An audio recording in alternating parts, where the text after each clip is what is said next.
ani kanan jenne ka jedhe abbaa moo Safiyyaattu jedhe. Okay, makmaaka arsii kana isinii makmaake gara dubbii xumuraatti deema jechuu amma. Waa'ee oyteellee isinii dubbadhe ammallee kambaanilee Oromoo tana keessa Jawhar Muhammadoo eessa jira yoo jettanii na gaafattan Jawhar Muhammad Kadirii Kataaroo jedhee waame. Kadirii Kataaroo dhageeffadha dubbii tana gara boodatti isinii galti. Gara boodatti dubbiin xiyyatuun isinii galte abboo namni baay'ate beekte. Kambaanilee warra Shawaa, kambaanilee Wallaggaa, kambaanilee Arsii, kambaanilee tana keessa Jawhar Muhammad ammoo Kadirii Kataaroo. Kadirii Kataaroo kun maali jennaan dhageeffadha makmaaka kana keessatti waa'ee Kadirii Kataaroo kana beektanii.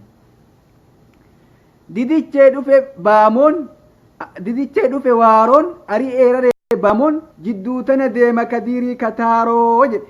Laal dubbiin dhufaa jirti laal dubbii laali. Didichee dhufe baamoon akka hiibbootii beeki akka hiibbootti isinii hime. Didichee dhufe baamoon ari'eeraree waaroon jidduu tana deema Kadirii Kataaroo jedhe. Maal jechuu hiikkan isii? Oyteetti isinii deebi'a. Oromiyaa tana guutuu akka oyteetti haa qabamu. Namuu oytee tana keessa jira oytee isinii otte takki oytee gartanii isii keessatti namuu marqa bilcheeffatee nyaata jechuudha. Oromiyaa tana keessatti kambaanileen tun hundinuu Oromiyaa tana keessa jirti. Bishaanillee achi keessa, sooqiddillee achi keessa, harceeleen achi keessa. Tunniin dhaabbilee wacee ka wal fixuu fi ka walitti tolchu marqi achi keessaa bahu jechuudha. Bilisummaan tun akka marqaatti haa fudhannu. Hubattanii? Bilisummaa akka marqaatti haa fudhannu. Oyteen tun ammoo akka Oromiyaatti haa fudhannu. Oytee tana keessatti marqa marqine jechuudha. Kun ka bishaan dafaallee, ka sooqiddaallee, ka harceellee achi keessa. Okay.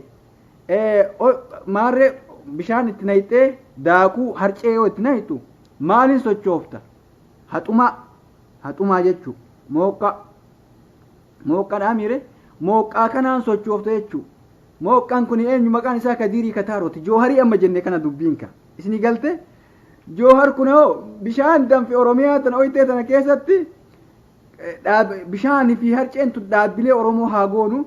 Jawhar ammoo tana walitti tolche jechuudha. Dhaabbilee tuunta gubbaa ol danfee ol dhufuu fi ka gad deebisullee kun gubbaa ol danfe jechuudha. Kun shanee jedhee kun maali jedhee wacee ol deemu kana kan ammoo kun gad dhayaa kun dhaabbileen tuun ol utaalti tuun gad utaalti gad deebiftiimi. Jawhar ammoo jidduu tana deemee marqa kana tolche jechuudha. Kadirii Kataaroo ka jenneef kanaaf. In aaruu godhaan in aaren seena kan in tolche jechuudha waan tana tolcha. Inni waa'ee daakuu tana keessa illee hin seenne. Arsii qofaa gala haasoo inni kiyya kana wanni isiniin jedheef kanaaf jechuudha. Maali dubbiin akkanaa tuni haasoo arsiiti. Arrabni hin jiru laal. Inni jidduu tana deema jechuudha Kadirii Kataaroo walitti tolchaa jira.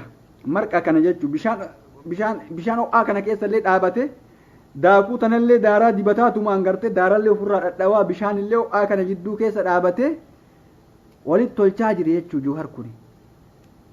Akkamitti marqa kana achi keessaa nuu baasaa eegaa jira. Haga ammaa danfaa jira bulluun danfaa jira jechuudha. Marqa hin taane bilisummaan dhaabni Oromoo tun kan baanileen isiniin jennu tuni haga ammaa bilchaattee as bahaa hin jirtu. Dhaaba Oromoo taatee mul'ataa hin jirtu.